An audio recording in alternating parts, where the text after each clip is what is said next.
Social and emotional learning is about the other side of the report card. It's about the skills the kids need and the conditions we need to create in schools so the kids get those skills. Schools are a center where children can get instruction and develop competence. But there's another really important part of the school. You have to interact with people who are not like you and your family.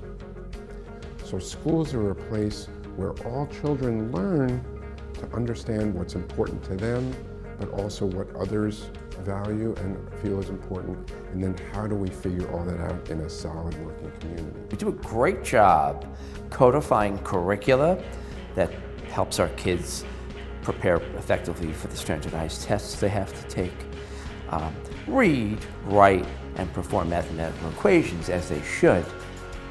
But we've done such a good job in that area that we have neglected the curricula, the way to codify social emotional learning needs that core values address. And when you have a school that has a positive culture and climate, you see an increase in graduation rates. We also know from survey data that kids who have dropped out from school say that the reasons for their dropping out, it's not about their grades, it's about not knowing how to deal with people in their school.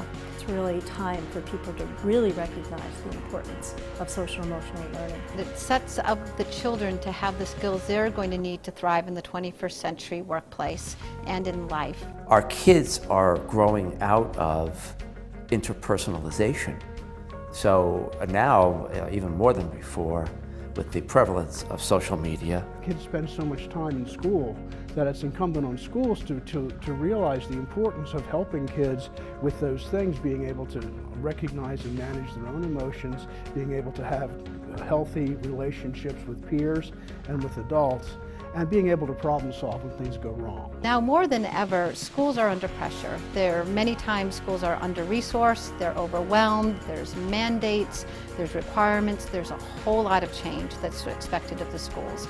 And to manage that effectively, and how you do that is by ensuring that people feel safe and respected and that their voice is heard. And that goes for the kids and it goes for the adults in the community. I do all of my work with administration and with staff, because my hope is to build a culture and climate of learning, caring, and success. Students cycle through, staff stays put. So the staff is a much more consistent entity to build culture and climate. Classes I teach, and I teach teachers.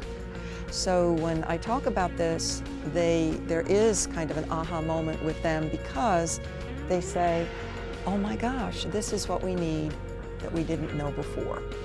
This is what's the missing link in our helping children develop academically and emotionally. If they see the credentialing program and see what it has to offer, they could also be motivated to do this as well. The idea of getting a certificate or a credential in social and emotional character development, school climate, that's going to make people know that you've invested your time to develop a specific expertise. All the research is heading in the direction that that expertise is what makes the difference in the school.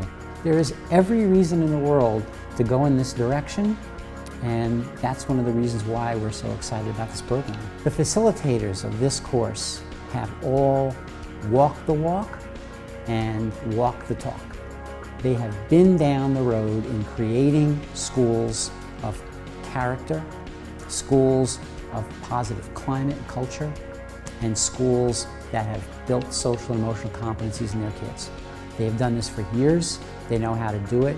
They know how to help other people do it. We have a place, a community, where folks can get support from others and from experts who work in this field. Students will leave with tools, for example, to assess social emotional learning and culture and climate in their school. I would be shocked if every administrator, once they knew the data, wouldn't say, I have to have this in my school. You know, there's a phrase in character education and social emotional learning that it's not one more thing on the plate, it's the plate. And if that's the plate, and if that's the foundation that supports all the other learning that goes on, well, you know, that's pretty significant. So when we think about a complete education for somebody, it's got to be, if you will, IQ plus EQ, intelligence and character. And that is the goal and purpose of true education. It's intelligence and character.